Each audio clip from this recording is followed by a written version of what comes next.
ride. We're going north on Main Street in Moab, Utah. We're at 17.8 miles.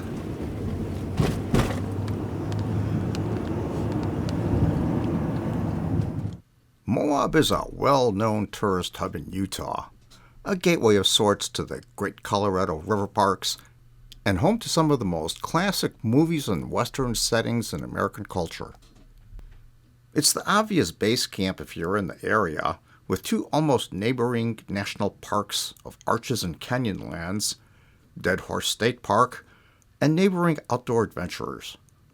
Farther afield is Natural Bridges National Monument, Bears Ears National Monument, and Monument Valley Navajo Tribal Park.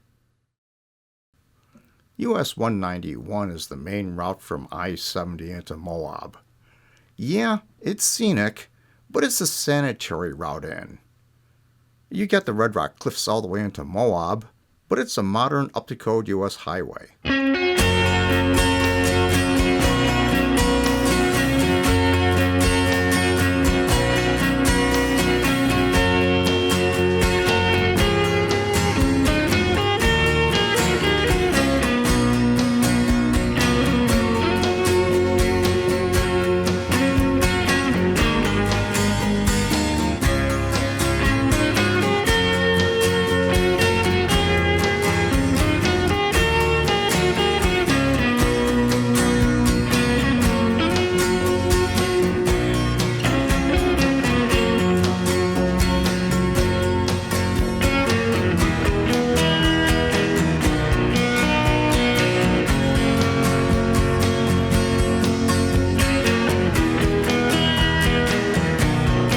Utah-128 is the best way to get to or leave Moab if you have a couple of extra hours.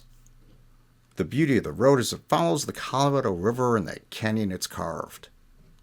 Along the road is where they filmed movies like Rio Grande, because across the river isn't another country. 128 heading towards Cisco, 115,672 on the odometer, 1445.5 on the trip.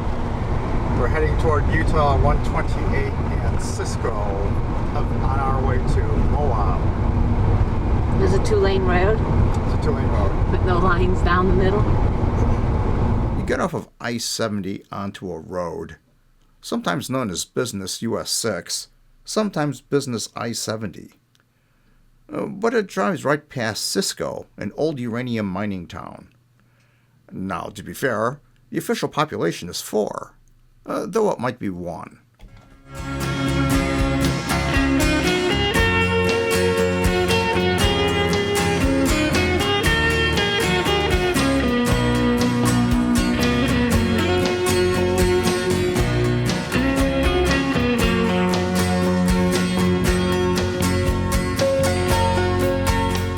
Dewey Bridge was opened in 1916 and was one of the only crossings of the Colorado River.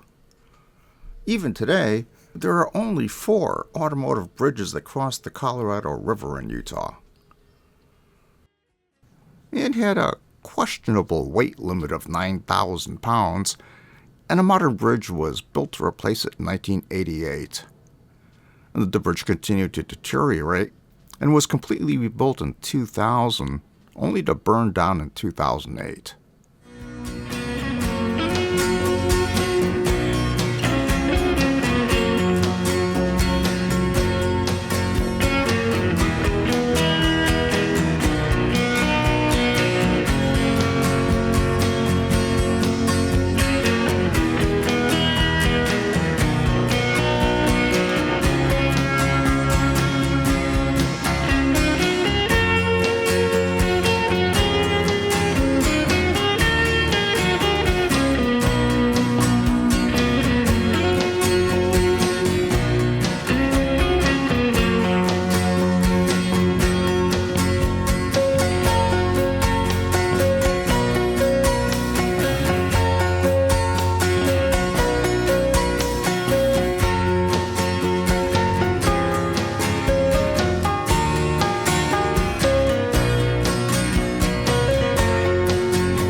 128. On the 128.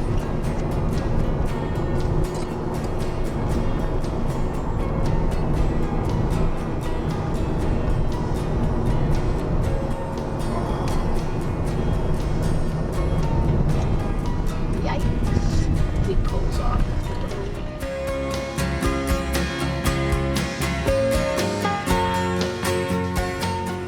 I had my gym shoes on.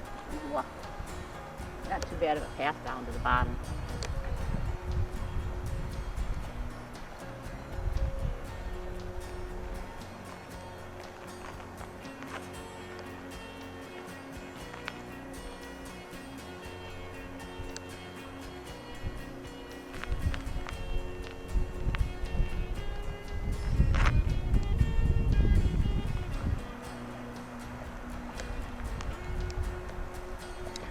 It's a pretty good flow. Mm-hmm. You can be on a raft and not have to pedal too hard.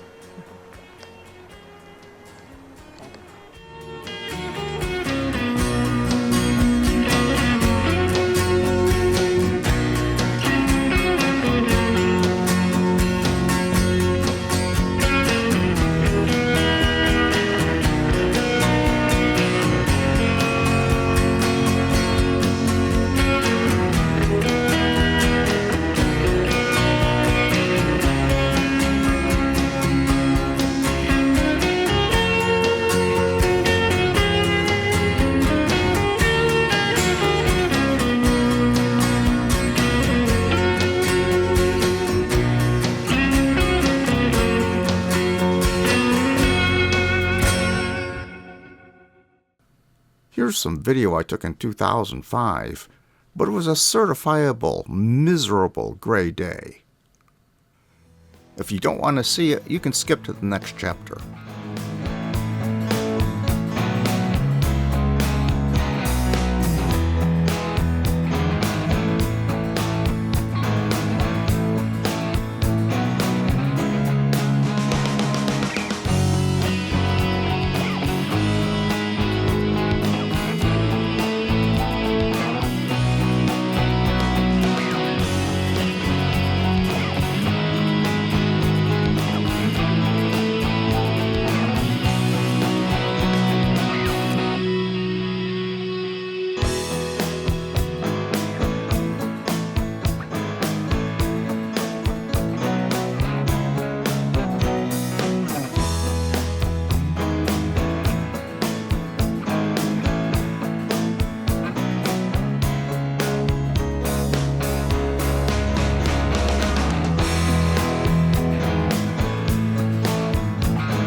Utah-279 is much like Utah-128, following the meanders of the Colorado River.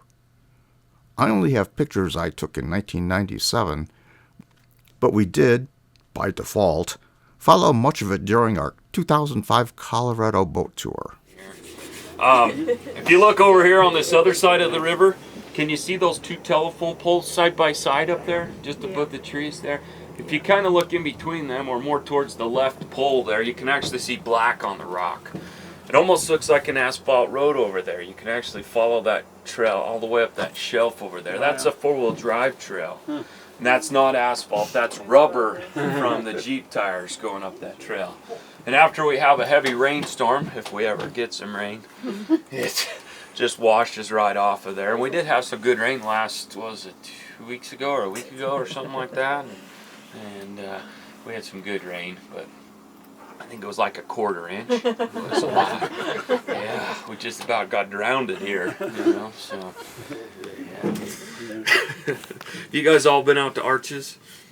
Not yet. Some of you have, some of you haven't. Well, out in Arches we have a place called Park Avenue. Did you guys see it out there? Yeah, well, Yep. if you when you go out there, you'll see it. This wall that you see downriver here that's all lit up with the sun right now, that is what we call Wall Street. We have that park down here on Wall Street. But anything that you guys have in your state or country, we have it here. It's just a little different. We can't be outdone here. Yeah, that's where people run off these cliffs with parachutes. Takes them 18 seconds to get from the top of that cliff down to the road that's over here. We'll be following a road for just a little while. You might have just heard a car go by, or a truck, I don't know what it was. But yeah, we'll be following that for just a little bit, and I'll explain to you about that at our next stop, where it goes to, where it ends, so you'll know all about that road.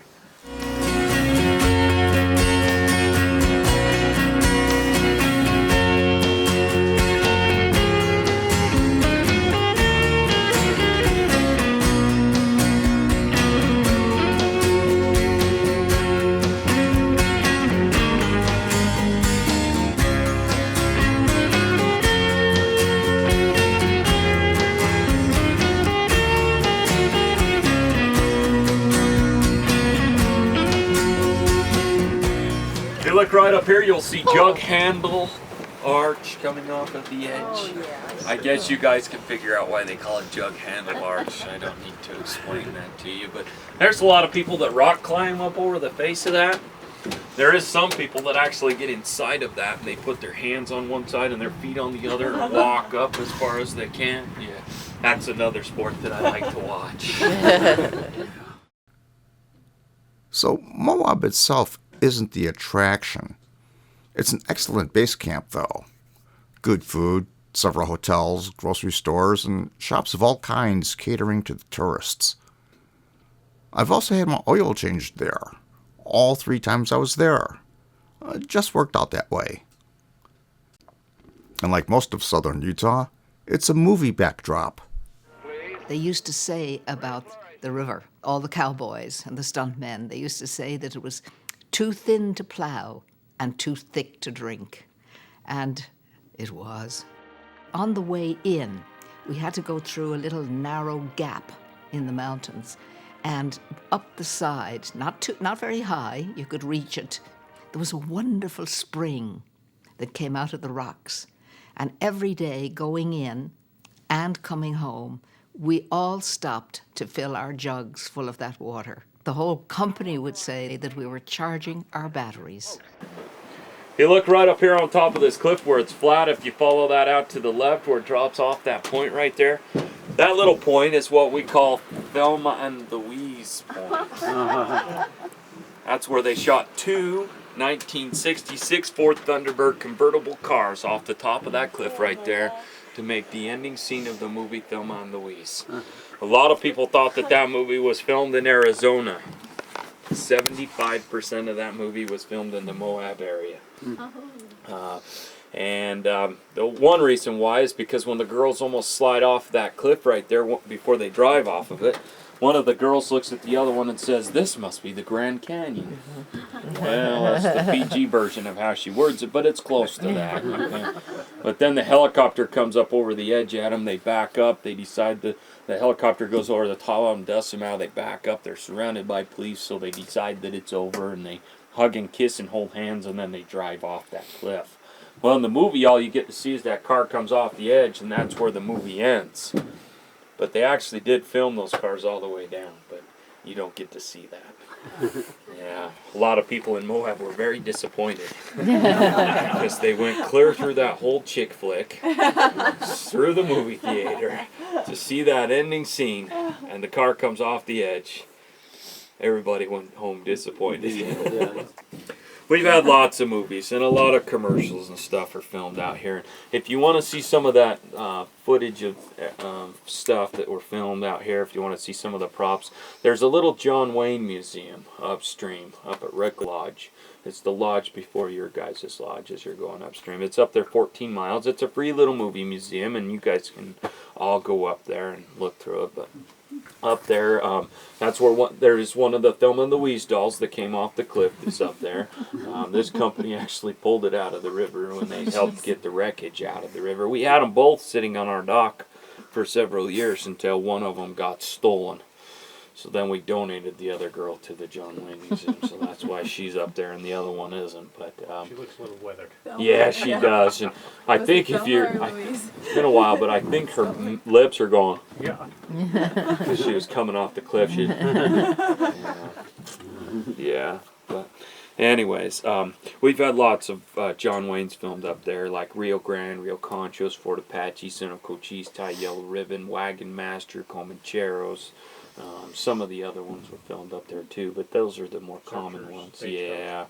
Searchers, Stagecoach. Oh man, he's on top of it. Yeah. We're staying at Rick. You're staying at Reckless. Yeah, that's nice there. But we've also had some other movies filmed out here. The most recent was The Incredible Hulk. That we had Austin Powers, Goldmember, Breakdown with Kurt Russell, Broken Arrow with John Travolta, Galaxy Quest with Tim Allen, Larger Than Life with Bill Murray, Back to the Future 2, Back to the Future 3, Indiana Jones and the Last Crusade, Forrest Gump, Geronimo with Gene Hackman and Robert Duvall. I'm going to keep going. There's only been about 250 major movies filmed out here. So if you want a list when you get back, ask the girl in the office. She'll give you a list, and you guys can go home and rent them all. Yeah, there's a lot that we don't like to talk about, like Nightmare at Noon. Yeah, the government poisons the river, and the people in Moab start drinking it, and then they start stabbing each other. It's a wonderful family movie. You need to get the family closer together. That's a good one for you. You know. We've also had some Western vampire movies that left a little bit to be desired too. Yeah, with David Carradine. You know who David Carradine is? Yeah. This concludes Moab and the roads leading in and out of the place. Dead Horse Point, Arches, Canyonlands, and the Colorado Boat Tour are all their own videos. So yeah, subscribe if you haven't. That'd really help the channel. And like, share, and comment. And thanks for watching.